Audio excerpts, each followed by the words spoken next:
Vamos lá. A gente tem que se ajudar, irmãos. Esse é o momento da gente compartilhar o pão de todas as maneiras possíveis. 2 Crônicas, capítulo 32, versículo 24. Vamos lá. O texto da palavra diz assim, ó. Naqueles dias, Ezequias adoeceu mortalmente e orou ao Senhor, o qual lhe falou e lhe deu um sinal.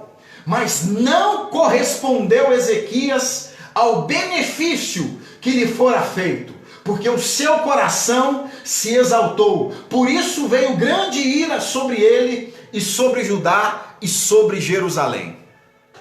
Esse texto é muito sério, amados. E eu já estou nervoso já. Olha o que nós lemos. E essa menção de 2 Crônicas, ela tem também um paralelo em 2 Reis, capítulo 20. Tá? É quando Ezequias adoece. Olha o que esse texto está dizendo. Ezequias, ele está adoecido mortalmente. Ele orou a Deus, Deus o curou. Agora o versículo 25 é terrível, porque ele começa assim: mas Ezequias não correspondeu ao benefício que lhe fora feito. Eu estou, desde sexta-feira, tentando assentar uma palavra no coração para compartilhar com você hoje. E a gente, por esses dias que estamos de quarentena, parece que a gente está lendo muito mais, estudando muito mais. E a gente sempre tem muita coisa dentro de nós. Porém, a gente que ministra a palavra, precisamos ser direcionados pelo Espírito. Não basta falar, nós temos que falar dentro daquilo que o Espírito quer comunicar. E eu estava hoje pensando, ao vir para cá, eu visitei algumas famílias hoje para pegar algumas doações e no caminho eu estava meditando. Esse tempo de dificuldade tem gerado muitas coisas em nós, coisas boas. Esse tempo de dificuldade tem tirado a poeira de alguns valores que estavam escondidos dentro de nós. Esse tempo de quarentena tem desaflorado amor, tem desaflorado bondade, tem desaflorado serviço. Esse tempo de quarentena está gerando em nós, talvez, um sentimento chamado temor a Deus, temor à volta de Cristo, porque nós estamos acuados, nós estamos praticamente sem ter o que fazer. Nós estamos praticamente, sabe como se dava um cerco a uma cidade? Quando o inimigo queria destruir uma cidade, antes de destruir, ele cercava ela. Não entrava e não saía ninguém. Não entrava alimento, não entrava recurso. Ele cercava a cidade para que eles ficassem enfraquecidos, para que eles se matassem a si mesmos. E esse fato ocorreu num dos textos da palavra de Deus, que uma mulher no tempo de Acabe, duas mulheres, melhor dizendo, no tempo da fome, cidade cercada, uma matou o filho para comerem as duas. E no outro dia chegou o momento de matar o filho da outra, deu maior confusão isso. Então todo o cerco, ele acentua em nós algumas coisas. E eu tenho observado nesse tempo, em mim, que alguns sentimentos de bondade, de temor e de caridade têm tomado força. E sabe qual a pergunta que eu fiz para mim hoje em Deus? Quando tudo isso passar, como eu irei me comportar? Quando toda essa situação passar e a vida voltar ao normal, como eu serei? Quem eu serei? O que eu farei? Será que coisas que estão sendo produzidas em mim no tempo de agora, será que depois que passar esse perigo, depois que passar essa pressão, será que essas coisas irão permanecer?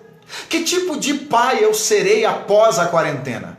Que tipo de esposo eu me tornarei após a quarentena? Que tipo de pastor eu serei após a quarentena? Que tipo de homem eu me tornarei após esse período de dificuldade? Essa é a reflexão que Deus quer nos levar nessa noite. Porque quando eu olho para o rei Ezequias, eu fico preocupado, muito preocupado eu fico. Porque existe um momento na vida dele em que esse homem é acometido de uma enfermidade mortal. A palavra é forte, Rosângela. O Ezequias foi acometido de uma enfermidade mortal.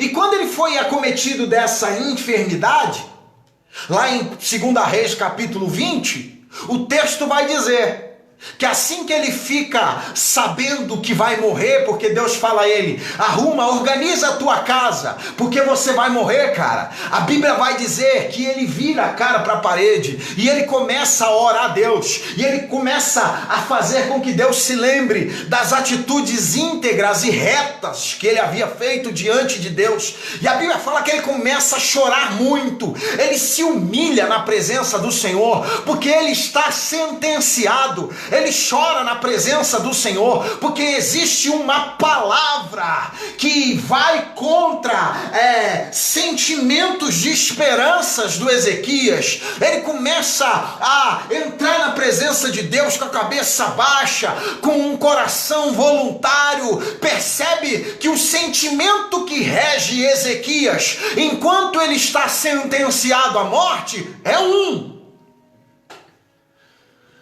Só que esse sentimento não dura muito tempo.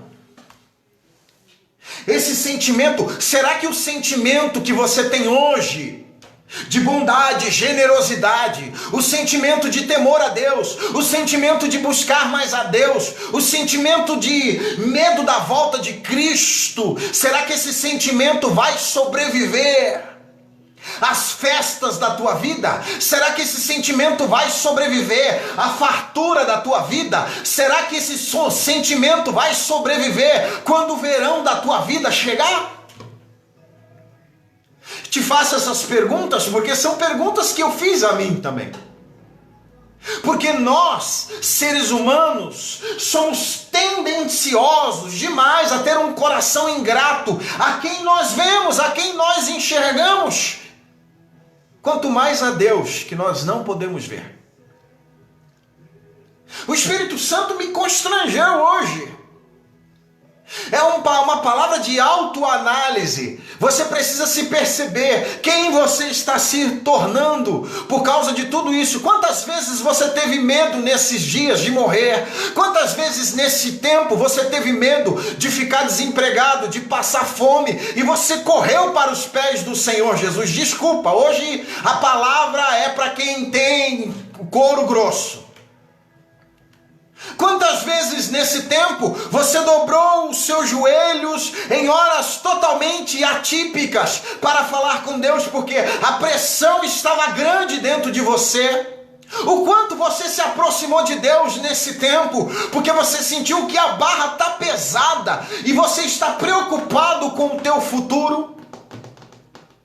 Agora a pergunta é: será que isso vai permanecer na tua vida? Será que após passar essa pressão, você vai levar consigo toda essa bagagem espiritual que você adquiriu nesse tempo? Será que você vai se lembrar de Deus quando descobrirem uma cura para o coronavírus? Será que você vai se lembrar de Deus quando o teu trabalho não estiver mais correndo risco? Será que você vai se lembrar de Deus quando o teu celeiro não estiver mais fadado a ficar vazio? Porque o Espírito Santo, durante todo esse tempo, e Deus tem falado comigo nesse dia, que a maior preocupação de Deus é que nós, nesse tempo, não apenas venhamos receber os milagres do Senhor, não apenas venhamos receber as maravilhas de Deus, mas Deus, nessa noite, quer que você receba o coração dEle. Deus quer transformar o nosso coração. Nós precisamos receber o coração de Deus. Deus quer que nessa noite você receba o coração dele. Quando eu li essa essa palavra, e essa palavra me atordoa. O texto do versículo 25 vai dizer: Ezequias não correspondeu à bondade que Deus havia feito a ele. Cara, que terrível essa palavra. Ele não correspondeu à bondade que Deus havia proporcionado a ele. E a pergunta é: será que nós estamos correspondendo a tudo aquilo de bom que Deus está fazendo a nós? Será que você está correspondendo a tudo aquilo que Deus tem feito pela tua vida, pela tua casa, pela tua família? Será? Será que nós estamos correspondendo a isso? Me diga, amados, me diga, queridos, até quando a nossa identidade em Deus vai depender das nossas necessidades? Até quando a nossa identidade em Deus, aleluia, vai viver em função das dificuldades? Até quando a tua identidade em Deus vai depender do vale que você enfrenta, do inimigo que se levanta? Até quando a nossa identidade em Deus vai depender da enfermidade que nós estamos atravessando? Até quando a sua identidade em Deus vai depender da luta que você enfrenta? Pelo amor de Jesus! Ai, meu Deus. Desculpe, eu só sei pregar gritando, irmãos. Desculpe se eu estou estourando seus ouvidos aí. Ainda bem que dá para baixar o volume. Até quando a nossa espiritualidade saudável vai depender do ambiente que nós estamos? Porque a gente está todo o tempo, irmão. Nós não estamos correspondendo aquilo que Deus está fazendo por nós. Para pensar nesse momento. Será que você está correspondendo àquilo que Deus está fazendo? Olha a história desse rei. O Senhor falou: você vai morrer. Ele meteu a cara na parede, começou a chorar, começou a pedir a Deus, até que Deus o ouviu. E o profeta voltou e disse a ele: você não vai morrer mais. Deus vai te dar mais 15 anos de vida. Agora, sabe qual é o problema? Depois que ele recebeu a vida de Deus, ele só fez besteira, queridos. O texto vai dizer, do capítulo 32 e 26, que um dos problemas dele era o orgulho. Querido, eu conheço tanta gente, que quando está desempregado, que quando está enfermo, que quando está passando luta, vai para a igreja, faz campanha, faz propósito, ora, vai até dia de semana na igreja, de manhã, de tarde, de noite, a hora que Deus concede um milagre. A soberba, o orgulho, parece que bate na tampa e se esquece do Senhor. Você sabe disso. A gente passa um momento tribuloso na nossa vida, e a primeira coisa que a gente faz é correr para debaixo da saia do Senhor. Só que depois que esse tempo passa, a gente fica folgado, fica orgulhoso. A gente pensa que Deus é um serviçal, que está o tempo todo disponível para nós. É uma imaturidade espiritual dessa gente, que fazem de Deus uma coisa qualquer para usar no tempo que quiser. Eu conheço tanta gente que tempo de aflição intensifica a sua espiritualidade, mas quando passa a aflição, ele volta a ser aquele crentezinho furreca, michuruca, que não se relaciona com Deus, que não se envolve com Deus. Eu estou escrevendo um texto por esses dias e eu estou fazendo comparações entre o cego de Jericó e o homem no tanque de Betesda. Uma coisa me chama a atenção, é que o cego de Jericó, e isso é simbólico, ele está à beira do caminho, e o aleijado ou de Betesda, do tanque de Betesda, ele está à beira de um tanque. Quando a gente fala de caminho, a gente sabe que, e eu estou fazendo aqui apenas uma comparação, não estou dizendo que o texto é isso, tá, queridos? Quando a gente fala de caminho, a gente se lembra de Cristo. Se fôssemos aplicar isso no texto, nós diríamos que o cego de Jericó está à beira do caminho. À beira do caminho. Talvez ele não esteja no caminho, mas ele está à beira. E o aleijado do tanque de Betesda está fechado dentro de um ambiente onde ninguém pode notá-lo e ele não pode ver nada do lado de fora. Parece que lá dentro ele só consegue olhar para suas próprias dores. Agora, uma das comparações que nós estamos construindo nesses dois textos é que o cego que está à beira do caminho, antes de ser curado, ele já sabe quem é Jesus. Antes de receber o milagre, ele já tem um clamor endereçado. Ele já tem um clamor de quem conhece a Cristo. E o clamor dele é Jesus, ele sabe o nome. Filho de Davi, ele conhece a natureza de Cristo. Tem misericórdia de mim. Ele conhece o coração de Jesus. Preste bem atenção. Esse que está à beira do caminho, ele sabe quem é Jesus, conhece a natureza de Jesus e ele sabe o que Jesus tem dentro de si mesmo. É a relação daquele que antes mesmo de viver um milagre já sabe e conhece quem é aquele que pode fazer um milagre. Eu não sei se você consegue me entender, mas deixa eu continuar o pensamento, concluir o pensamento. Aquele que está à beira do tanque, Jesus chega diante dele, ele não sabe quem é Jesus. Ele não conhece Jesus em momento algum. Jesus fala a ele, você queres andar? Ele tem um discurso pronto para Jesus. E o problema dele é os outros que não ajudam. Ele não tem conhecimento nenhum de que Jesus pode fazer com ele. E sabe qual é o problema? Jesus cura ele. E após ele ser curado, alguém pergunta para ele assim, quem te curou? Sabe o que é aterrorizante, irmãos? Ele não sabe quem é Jesus. Ele foi curado por Jesus, mas ele não sabe quem é Jesus. Diferente de Bartimeu, que antes de ser curado, já sabia quem era o mestre. Nós vivemos em tempos desse tipo de espiritualidade medíocre, de gente que não se relaciona com a essência de Deus, com a essência de Cristo, mas quer de alguma maneira se envolver em milagres.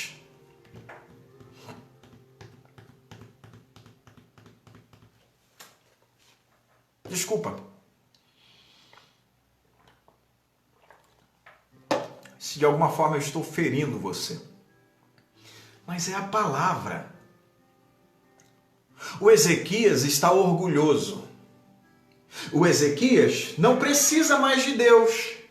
E porque ele não precisa mais de Deus, ele começa a afrouxar o cinto. Ele começa a deixar as coisas um pouco mais à vontade. Eu escrevi um texto esses dias e eu falei sobre as exigências do nosso ego. As exigências do nosso ego é uma coisa terrível, irmãos. O nosso ego exige coisas o tempo todo. Perdão. O tempo todo o nosso ego está exigindo alguma coisa. O tempo todo o nosso ego, quando eu falo ego, eu falo do nosso eu. E talvez por isso, a primeira coisa que Jesus vai dizer para aquele que quer seguir a ele, tem que negar a si mesmo. Jesus talvez esteja dizendo, no linguajar contemporâneo, abandone as exigências do seu ego. E isso, onde há um coração invado pelo egocentrismo, ali é preocupante porque nesse lugar não existe um coração de Deus. O orgulho faz essas coisas. O orgulho faz você querer tudo para si mesmo. O orgulho faz você se tornar um monstro. O orgulho é tão terrível e essa coisa chamada ego, ela é tão devastadora, irmão, que o ego, até quando você está fazendo algo bom, isso se torna ruim se o teu ego está inflado. Tem gente que é egocentrista para querer tudo para ela, mas também tem o egocentrista que ele faz um monte de coisa só para mostrar que ele faz. Você quer ver uma coisa terrível que o ego exige o tempo todo? Justiça própria, vingança. O nosso ego a todo momento grita dentro da sua alma: ele vai me pagar. Eu espero que aconteça alguma coisa ruim com ela. O meu desejo é que ele morra. Isso é coisa de um coração que precisa ser tratado por Deus. Até mesmo aqueles que não usam armas para ter a vingança própria, às vezes a nossa oração, ela implicitamente, quando você, se em algum momento já fez isso, ou não sei, as pessoas costumam: ai Senhor, eu sei que o tempo da honra virá sobre a minha vida. Quando nós dizemos isso, nós estamos na expectativa de que os nossos inimigos, de alguma maneira, sejam atingidos, eles sejam atingidos. O nosso coração é um coração terrível, irmãos. Talvez por isso Jesus, quando ele está ensinando o sermão da montanha, ele vai dizer: orem pelos vossos inimigos, amem aqueles que te aborrecem. O Senhor não tem prazer na morte do ímpio, queridos. Esse orgulho nosso, esse ego que o tempo todo quer ser justificado, esse ego o tempo todo que quer ser abençoado, isso é terrível. Você quer ver uma coisa que eu aprendo? Eu estava lendo essa semana esse texto e eu achei demais, eu achei muito poderoso. Abre aí a sua Bíblia no Salmo 46. Abre a tua Bíblia no Salmo 46. Eu achei muito poderoso isso. Olha que coisa extraordinária, porque às vezes você talvez foi ferido por alguém, você foi maltratado por alguém, você foi machucado por alguém, e aí você está aí na expectativa de que Deus dê a paga ao outro, de que Deus mate o outro, do que o outro, desculpa a expressão, se lasque. Que coisa feia! Nós precisamos ter um coração de Deus. Um coração misericordioso. Olha só o que diz o Salmo 46. Olha como Deus é bondoso, irmãos. Salmo 46, eu gostaria que você abrisse aí a tua Bíblia, porque eu queria que você lesse esse texto comigo. Olha o 46 e o verso 9. Salmo 46, verso 9. Preste bem atenção. O texto vai dizer assim, ele faz cessar as guerras.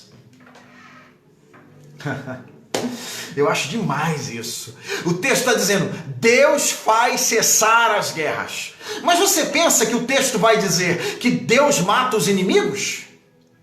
Que Deus aprisiona os inimigos? Que Deus fere os inimigos? Não, olha o que o texto diz assim, ele faz cessar as guerras. E como que ele faz cessar as guerras? Ele diz assim, quebra o arco, corta a lança e queima os carros no fogo. Olha como Deus faz cessar as guerras. Deus pega os armamentos. Deus vai te desarmar hoje. Deus quer nos desarmar hoje. Essa coisa de ego nos mantém armados. Você olha para o Salmo 46 e vê um Deus que faz cessar as guerras, e a palavra vai dizer, olha, ele pega o arco do guerreiro, quebra. Ele pega a arca do lanceiro e corta. Ele pega os carros e destrói. Você não vê momento nenhum Deus fazendo guerra cessar, matando gente. Não. Deus ensina uma nova linguagem.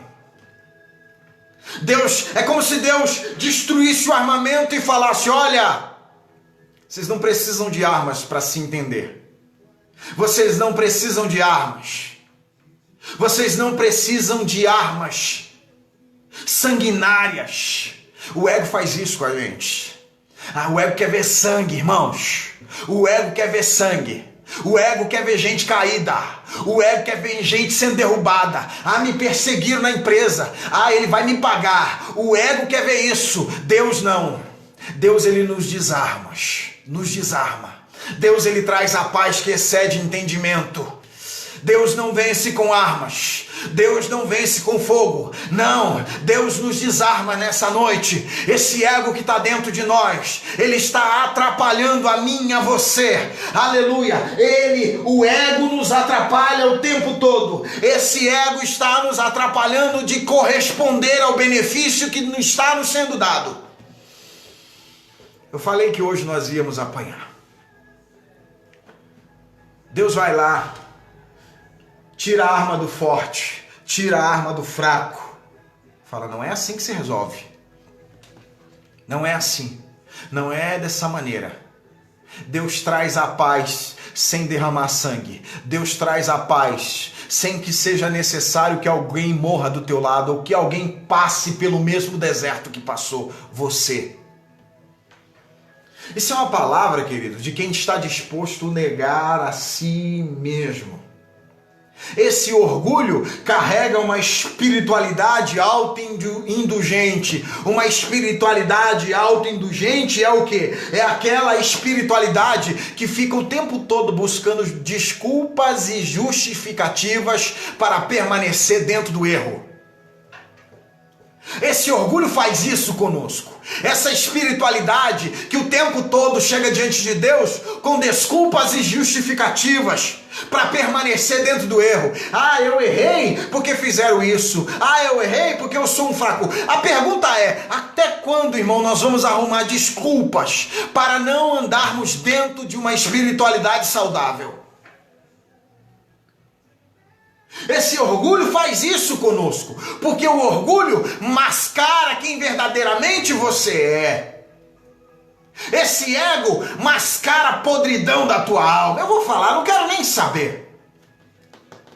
Esse ego não permite você enxergar a podridão que eu e você verdadeiramente somos, e o tempo todo nós estamos olhando para a graça, não, a graça, o perdão. Até quando nós vamos buscar desculpas e justificativas para não termos uma espiritualidade saudável?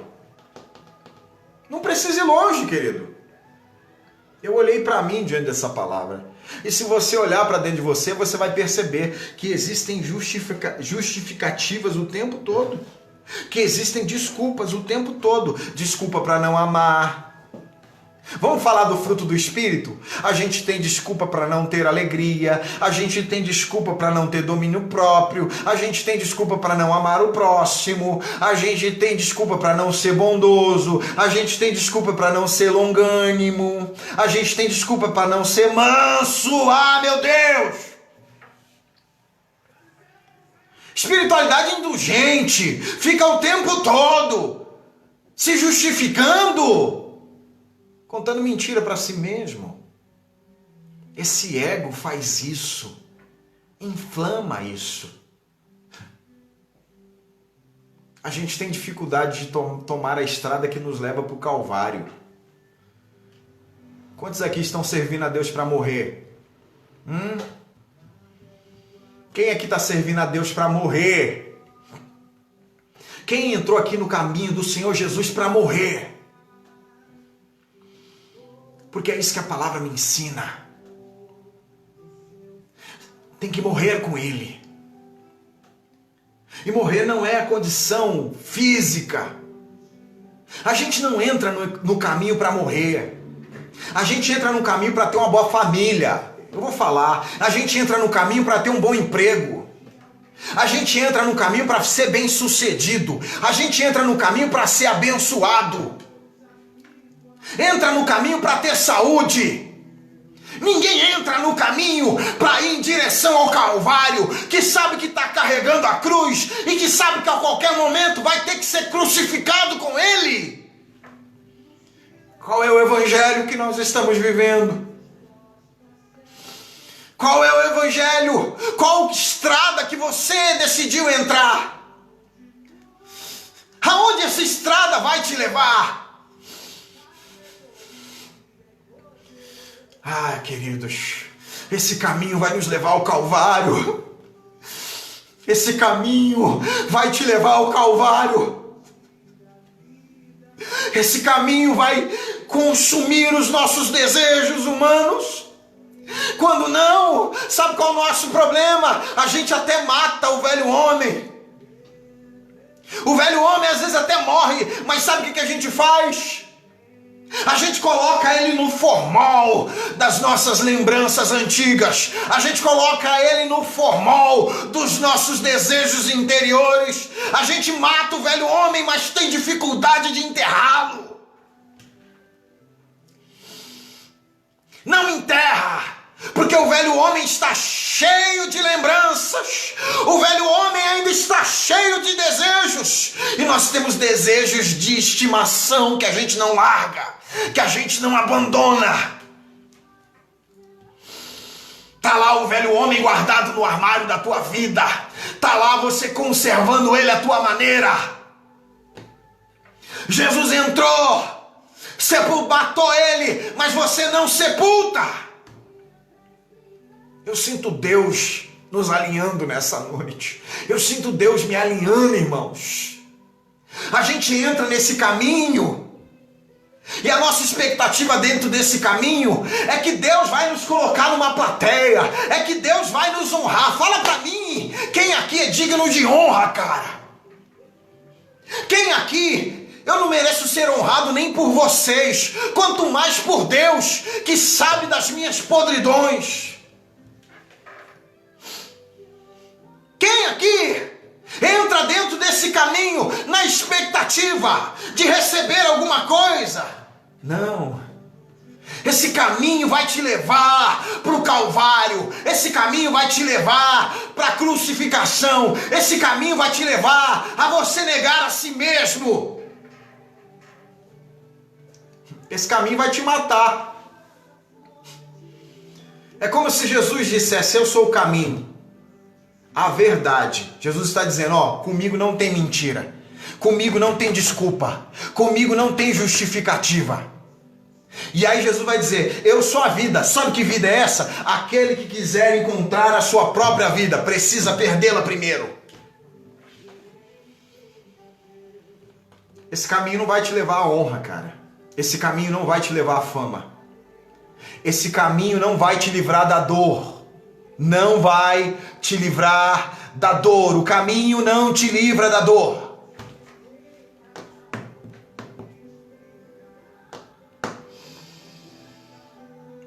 Você sabe o que o ego faz com a gente? Esse orgulho faz conosco? Esse orgulho... ele fica o tempo todo tentando usurpar aquilo que pertence a Deus. O orgulho fica o tempo todo tentando usurpar aquilo que pertence a Deus. E o que é isso? O controle. Quem aqui não é tentado a assumir o controle o tempo todo? Quem aqui tem coragem de viver o Salmo 40? Esperei com paciência no Senhor, e Ele ouviu o meu clamor. Só que tem um problema, porque o Salmo 40, o Davi, o salmista, quando ele faz essa oração, a gente percebe que o lugar onde ele está não é um lugar bom de se esperar. O lugar onde ele está esperando com paciência, que é o verso 1, ele está dizendo: eu estou esperando com paciência. Só que no verso 2 ele vai dizer: o lugar onde estou é um lago horrível, de um charco de lodo. Ele está esperando com paciência em Deus, mas ele não está numa sala de espera confortável. Ele não está numa sala de espera que tem ar condicionado. Ele não está numa sala de espera que tem pessoas à volta dele. Ele não está numa sala de espera a qual ele está recebendo os cuidados de alguém. Ele está numa sala de espera horrível. Mas ele decidiu: o lugar que eu estou não é bom. mas eu decidi esperar pelo Senhor. O lugar que eu estou não é satisfatório, mas eu decidi esperar por Senhor. E a gente está o tempo todo querendo usurpar da mão do Senhor o controle. Você dá o controle para ele, tira. Dá o controle para ele, tira. Você põe na mão dele, daqui a pouco você tira. A tua ansiedade faz tirar da mão dele. O teu orgulho, porque você pensa de alguma maneira que você é capaz de resolver os seus infortúnios da vida, que você tenha, às vezes, o pensamento em algum tempo que você acha que você é bom o suficiente para resolver algumas coisas que estão na mão de Deus, mas ele está demorando, e você pensa que você é bom o suficiente para tirar da mão dele e fazer da tua maneira. É esse orgulho, é esse ego que grita dentro da tua alma: eu consigo. Vamos tirar da mão dele. Não resolve ele, resolve eu. É Saul, quando recebe a ordem de Samuel. Samuel diz a ele: olha, me espere durante 7 dias. Não importa o que acontecer. Não ofereça sacrifício, porque oferecer sacrifício compete a mim. Mas o tempo passa. Saul tem uma imagem a zelar. Saul, ele tem preocupação se o povo vai permanecer com ele. Saul, ele está preocupado com a imagem dele, com a fama dele. Ele está preocupado com a reputação dele, e a reputação dele está em risco. E se a minha reputação está em risco, é melhor não esperar. Saul está preocupado com o que as pessoas vão pensar a respeito dele. E porque ele está preocupado com aquilo que as pessoas vão pensar a respeito dele, ele decidiu não esperar por Samuel. E ele diz a Samuel: olha a espiritualidade indulgente. Olha, eu tenho uma justificativa. O povo começou a dispersar, e por isso eu desobedeci e decidi oferecer sacrifício. A gente vive isso. A gente pensa que é capaz de fazer aquilo que Deus falou que não devia fazer, porque Ele iria fazer. Ai, meu Deus. No sábado, de sexta para sábado, eu aprendi a perder a hora de live com o pastor Daniel. Eu já perdi a hora hoje.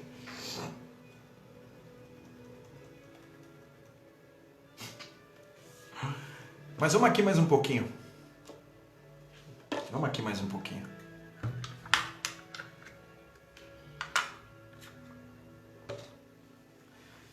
Ezequias, depois de receber o benefício de Deus, ele gera Manassés. Por que eu preciso falar de Manassés? Porque Manassés é um dos piores reis. Um dos piores reis que Judá tem. É um dos piores. Ele recebe o benefício de Deus. E depois ele gera algo que não agrada a Deus. Eu não quero nem me ater a isso, porque depois que esse tempo passar, depois da beneficência de Deus sobre a tua vida, o que você vai gerar para o Senhor? O que você vai gerar para Deus? O que você vai gerar para Deus? O Ezequias gerou o que havia de pior para Deus. Sabe o que é pior? O Manassés pegou os ídolos, pegou imagens de escultura e colocou dentro da casa do Senhor, no lugar santíssimo de Deus, no lugar que pertencia a Deus. Manassés colocou idolatria naquele lugar. Talvez não é muito diferente do nosso tempo, porque o tempo todo nós estamos dividindo aquilo que é de Deus com as nossas idolatrias, com as nossas imagens de escultura. E quando eu falo de imagem de escultura, você vai dizer assim: mas eu não tenho nenhuma imagem de barro na minha casa. Mas nós temos as nossas imagens de escultura simbólicas na nossa vida. Nós construímos ídolos para nós. Agora, eu preciso trazer uma resolução. Não adianta bater, né? Apenas. Eu preciso trazer uma resolução para a tua vida. Eu preciso trazer uma resolução para a tua vida. E eu quero usar um texto. E eu quero fazer comparações, tá? Comparações. Eu não quero fazer uma tipologia com o texto.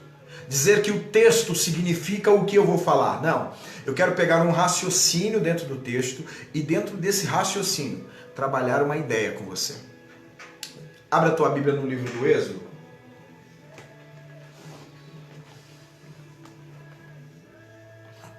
Chegou o bálsamo, Leandro. Chegou o bálsamo. A gente vai apanhar mais um pouquinho, mais um cadinho só. Êxodo capítulo 16, versículo 15. Versículo 15.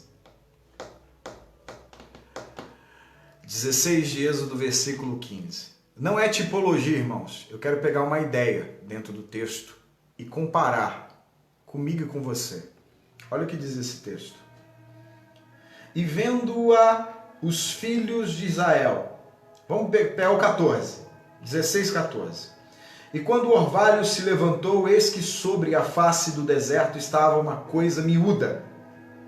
Uma coisa miúda, redonda, miúda como a geada sobre a terra. E vendo-a os filhos de Israel, disseram uns aos outros: que é isto? Porque não sabia o que era. Disse-lhe, pois, Moisés: este é o pão que o Senhor vos deu para comer. Esta é a palavra que o Senhor tem mandado. Colhei dele cada um conforme o que pode comer. Um homer por cabeça, segundo o número das vossas almas. Cada um tomará para os que se acharem na sua tenda.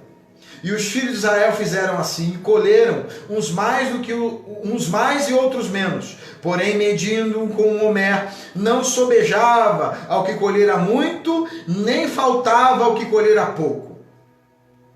Cada um colheu tanto quanto podia comer. E disse-lhe Moisés: ninguém deixe para amanhã. Eles, porém, não deram ouvidos a Moisés. Antes, alguns deles deixaram dele para o dia seguinte. E criou o bicho. E cheirava mal. Essa coisa miúda, tá? Que ela é medida diante de Moisés, existe um instrumento de medida diante de Moisés. E o texto vai dizer que não importa quanto se colhia, uns colheram mais e outros colheram menos. Quando se colocava diante de Moisés, o Moisés media e a medida se tornava igual para todos. Essa coisa miúda é uma coisa que eles não entendem o que é. A pergunta é: que isto? Eles não conseguem ter uma definição do que é isso. Essa coisa miúda, ela tem horário para nascer. E essa coisa miúda também tem horário para morrer. Essa coisa miúda acontece pela manhã, e termina ao fim do dia. Essa coisa miúda tem um tempo determinado. E quando essa coisa miúda chega no final, no fim, quando ela chega no seu tempo determinado, a Bíblia vai dizer que essa coisa miúda não se aproveita mais para nada. Ela cria bicho e cheira mal. Parece, e eu estou fazendo uma comparação, que essa coisa miúda tem tudo a ver comigo e com você. Porque diante de Deus não existe maior e não existe menor. Diante de Deus somos todos iguais. Parece que essa coisa miúda também se identifica com a gente, que temos uma hora para nascer e outra para morrer. E depois que morremos, tudo que nós conseguimos agregar em nós é bicho. Tudo que nós temos em nós depois da morte é cheirar mal e morte e bicho. Essa coisa miúda aqui, que isto é, que ninguém consegue discernir, parece que também tem uma analogia conosco. Olha só o que Jeremias vai falar a respeito do coração do homem. Capítulo 17, versículo 9. Enganoso é o coração do homem, mais que todas as coisas. Ninguém consegue definir, ninguém consegue alinhar a não ser Deus. Será que a gente se identifica com esse texto? Será que você tem hora para nascer e tem hora para morrer? Será que depois que você morre, você cheira mal e cria bicho? Será que eu e você somos tão pequenos quanto esse maná? Será que dá para se identificar com isso? Que diante de Deus todos nós somos iguais? Agora, esse maná, ele não tem poder de preservação. Esse maná, ele tem um tempo determinado e ele não consegue se preservar no tempo. Ele não consegue se preservar diante das pessoas. Eu consigo me identificar nisso, queridos. Eu não sei se você consegue, mas eu consigo me identificar. Eu estava hoje à tarde lendo isso e eu conseguia me identificar. Engraçado, eu nasci, daqui a pouco eu vou morrer, e depois que eu morrer eu vou cheirar mal e eu vou criar bicho, já não vai ter mais nada que se crie de bom dentro de mim. É engraçado, diante de Deus eu sou igual a todo mundo, eu sou pequeno, eu sou alguém que não consegue ter uma definição de si mesmo. Tem horas que eu não consigo me entender,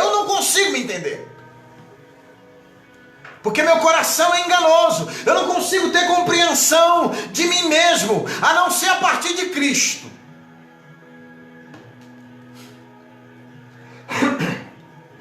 Queridos, nós precisamos, nessa noite, urgentemente, correr para Deus. Nós precisamos abandonar o nosso orgulho e o nosso ego. Nós precisamos abandonar esse sentimento de querer tomar o lugar de Deus, de querer ter o controle do Pai. Sabe o que me refrigerou demais olhando para esse maná? Que tinha hora, que tinha fim, que cheirava mal, que não sei o que, aquela coisa toda. O texto que eu leio em Hebreus capítulo 9. E eu termino aqui.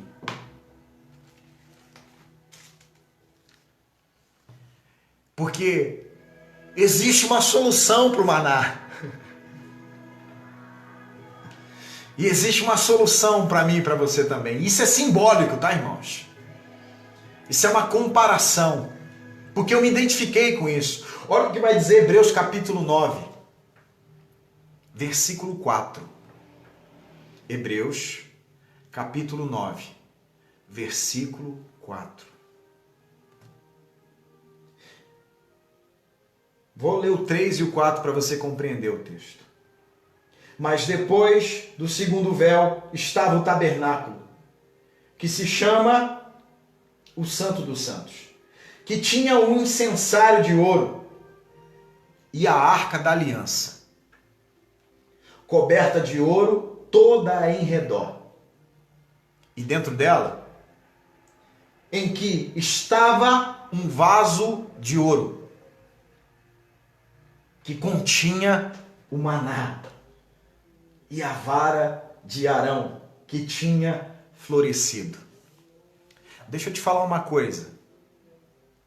Todo esse maná que caiu no deserto para alimentar o povo, de todo esse maná que caiu no deserto, aquele que não foi comido apodreceu, criou bicho e cheirava mal. Aquele que não foi consumido criou bicho e cheirava mal, exceto uma porção. Uma única porção desse maná que foi consumido e que cheirava mal ou criou bicho, uma única porção foi conservada. E essa porção estava dentro de um vaso de ouro, que estava dentro da Arca da Aliança. Eu termino aqui. Deixa eu te falar uma coisa. Quando eu me comparo com esse maná que fora desse vaso de ouro, que fora esse maná fora desse vaso de ouro, esse maná fora dessa arca da aliança, esse maná fora desse ambiente de glória, ele cria bicho. Esse maná fora dessa arca da aliança, ele cheira mal. Eu quero me comparar nessa história aqui. Por quê? Olha o que Jesus vai dizer. E agora eu não vou falar de maná.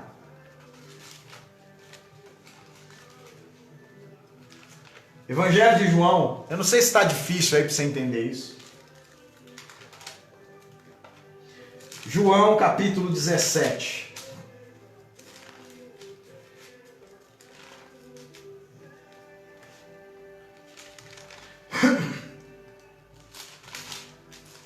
A partir do João, capítulo 14, 15, 16, 17, Jesus ele vai dizer assim: se vós estiverdes em mim, se vós estiverdes em mim, e eu em vós. Olha só como Jesus começa a construir um desejo e um anseio aqui. Lembra do maná que estava dentro do vaso de ouro, que estava dentro da arca da aliança, e porque estava dentro do vaso de ouro e dentro da arca da aliança, ele não apodrecia, ele não cheirava mal. Lembra disso? Olha Jesus falando: vós estiverdes em mim. É o desejo de Jesus.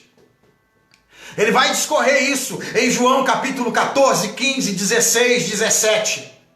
Ele está falando o tempo todo para os discípulos: olha, vocês precisam estar em mim, vocês têm que estar em mim, para que vocês deem fruto, para que vocês herdem a vida eterna, para que vocês consigam externar o fruto do Espírito. O tempo todo Jesus está dizendo isso.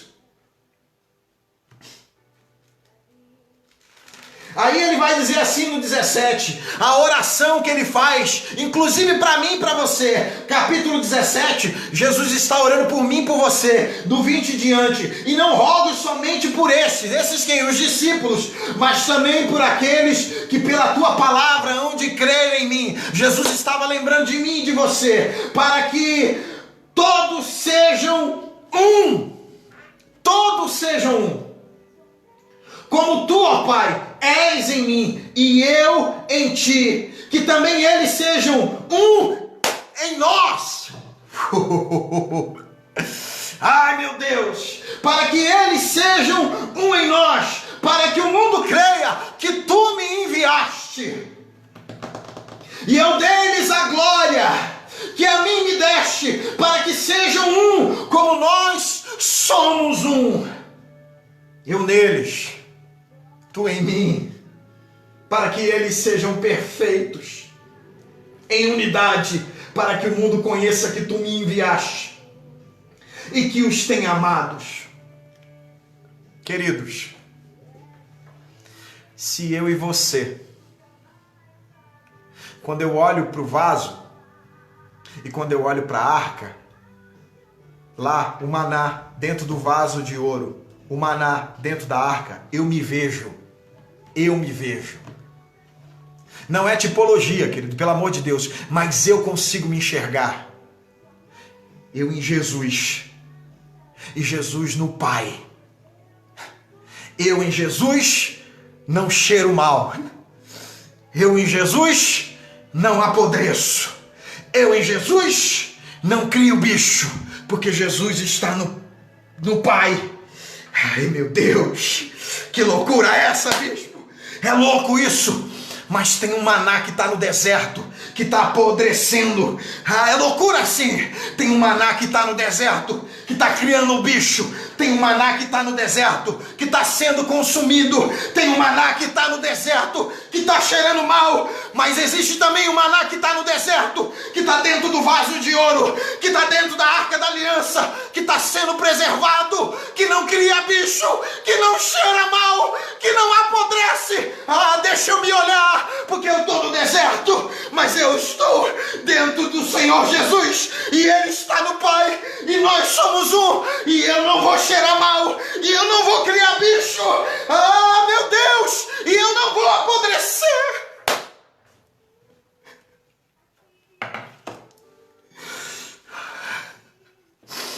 Aleluia! Nós não vamos apodrecer, nós não vamos cheirar mal, nós não vamos gerar bichos em nós, porque nós estamos em Cristo e Ele está no Pai, e somos um.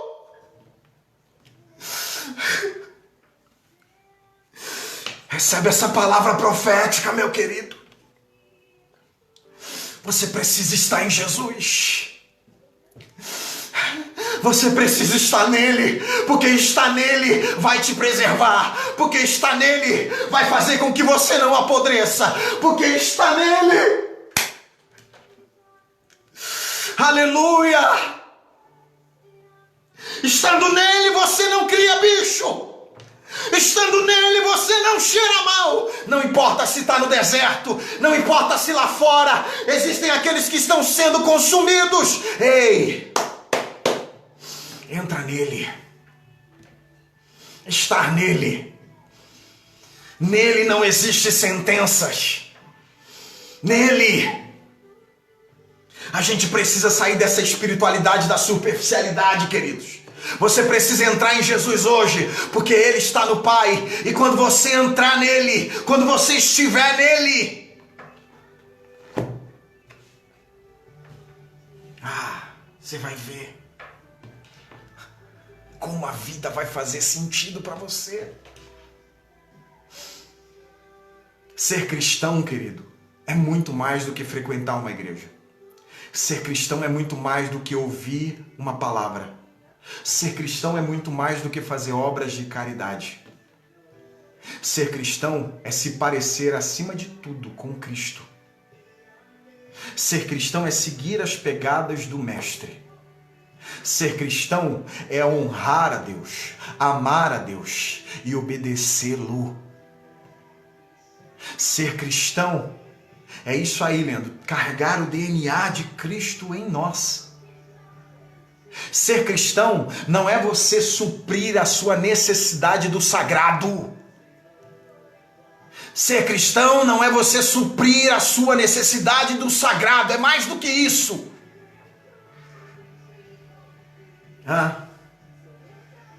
Deixa o Espírito Santo ministrar no teu coração hoje.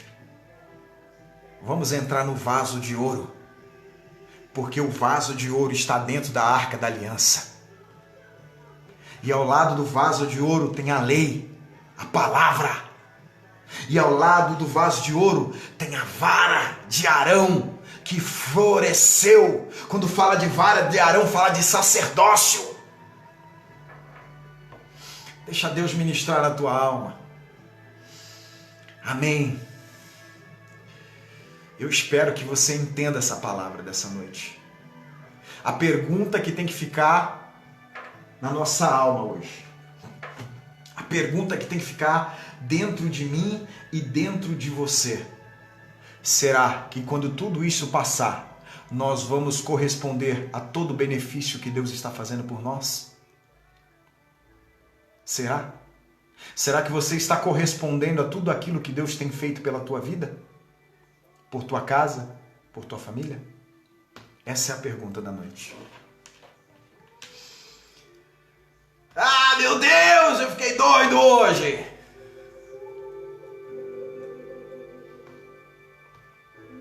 Só hoje eu fiquei doido. Só hoje. Vamos orar. Estourei o horário hoje. 1h30 de live. Vamos orar a Deus.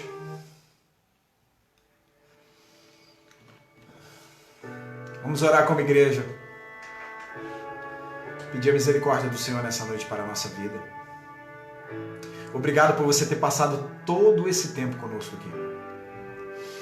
Antes de dar os últimos recados, nós vamos orar. Vamos orar nessa atmosfera. Vamos orar nessa atmosfera. Vamos ter esse tempo de reverência agora. tá? Curva aí tua cabeça, pega na mão de alguém, não sei. Vamos orar. Senhor, obrigado pela vida. Obrigado, Senhor, pela palavra que Tu tem nos dado. Obrigado, Senhor, porque Tu está disposto a mudar o nosso coração. Senhor, amanhã é segunda-feira. Muitos de nós vamos à luta, vamos sair de casa. Muitos de nós vamos receber mensagens, ó Pai. Que nós possamos, Senhor, ser uma alternativa de esperança para o mundo, ó Deus. Que nós possamos ser uma alternativa de graça e de amor para o mundo, Senhor. Que nós possamos, Senhor, ser refrigério, ó Deus, para a vida daqueles, ó Pai, que precisam, ó Deus, receber não apenas ajudas materiais, mas precisam receber a paz que excede todo entendimento. Em nome de Jesus, que nós sejamos veículos da paz que excede todo entendimento. Que nós sejamos a alternativa da paz que excede todo entendimento. Que amanhã, Senhor, as pessoas só de olharem ou de ouvirem, olharem para nós ou de ouvirem a nossa voz, elas sejam nutridas, ó Pai. Sabe por quê? Nós estamos escondidos em Deus. E quem está escondido no Senhor Jesus Cristo não apodrece. Quem está escondido no Senhor Jesus Cristo não cheira mal. Quem está escondido no Senhor Jesus Cristo não deteriora. Aleluia! Quem está escondido no Senhor Jesus Cristo está guardado em Deus.